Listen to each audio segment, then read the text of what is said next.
Hello there. So this is a quick video talking about interview technique in podcasts. Now, I've done hundreds of interviews over the years, and I've picked up a few things that work for me. Maybe they'll be helpful for you, I don't know. This is just something that gives me a little more reassurance when I'm doing an interview. So the main thing for me is interview prep. So, of course, learning a bit about the person that you're interviewing. And for me, I can relax when I know that I've got, over the course of an hour interview, 15, 20 questions lined up and in somewhat of a logical order. So I tend to start, if talking about someone's career, of course, early on in the journey and how they got into it, and then progressing through in a sort of linear fashion. So, maybe it's not career, maybe it's a subject, maybe it's a passion, but there to be some kind of structure to the whole thing. So it gives you a sense of where you are at any one time, and then keeping an eye on the time to notice, okay, we're about halfway through, I'm about halfway through the questions, great, or we've spent a lot of time early in the career, maybe we need to race it forward, or whatever subject that you're talking about.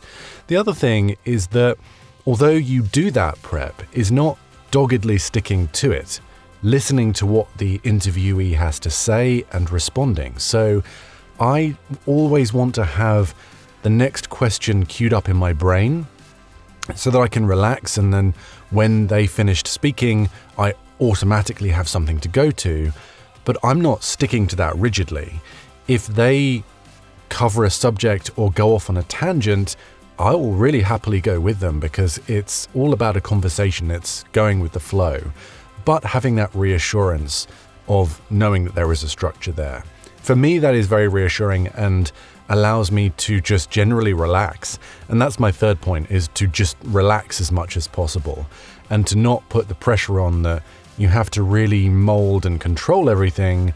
It's a combination of planning and structure, but also freedom and going where the conversation flows.